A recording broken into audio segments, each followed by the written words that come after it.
të dashur shqiptar e kam lyer fytyrën me krem sepse është ftohtë, po në fakt duhet ta kisha lyer fytyrën me mjalt sepse ngjit më mirë. Kjo edhe për një arsye tjetër. Sot kam parë dokumentat e fundit për gjuhën venete ose fisi Eneti, i përmendur nga Straboni, i përmendur nga Herodoti, dhe ata i quanin barbar. Përse i quanin barbar? Sepse ishin adhurues të perëndis Venus ose Afrodita. Venus ka dhënë, sipas e Qeremçabeit dhe Joklit, fjalën shqipe uri, do të thënë epsh. Por kjo është shumë e dyshimt. Pra Venus është perëndia e dëshirës, është gjithashtu edhe perëndia e verës, përkon me fjalën shqipe vena, dhe përkon me fjalën helm, venum, dhe çka ka ndodhur? Straboni, Herodoti, Apiani kishin përbuzje për fisin Veneti, sepse sipas tyre fisi Veneti i dërgonte gratë në tempullin e Afroditas.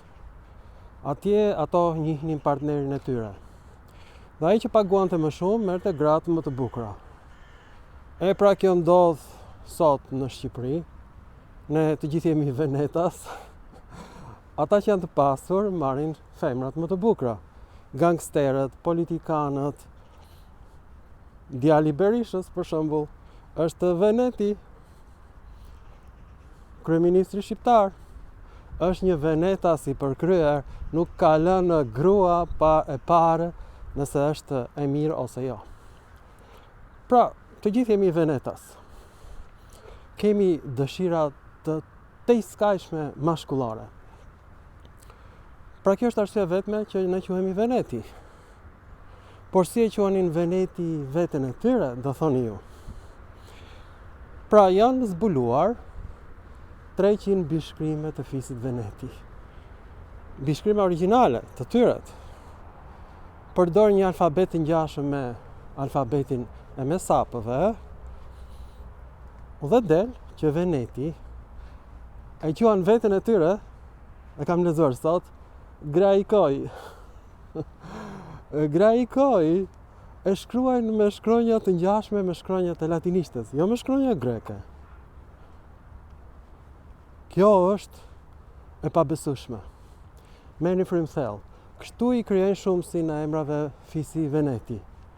Me mbaresen oi, një lloj si grekët Albanoi. Fis Helen, që ka krijuar qytetin Albanopolis, pranë Zgërdheshit, do thot qytet i të bardhëve.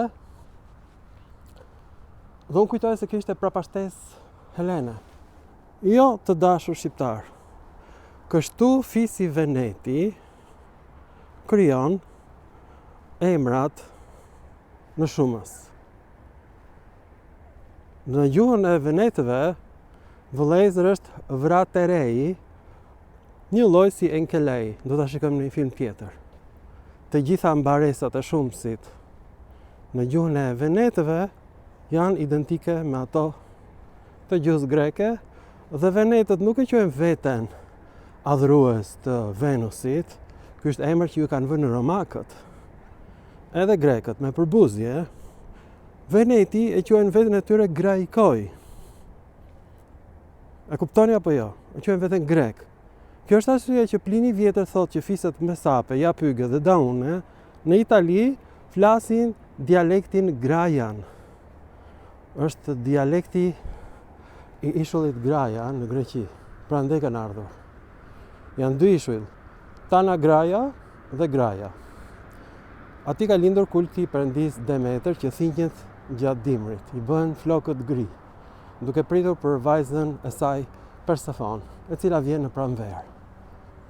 Dhe ringjallet bimësia dhe toka.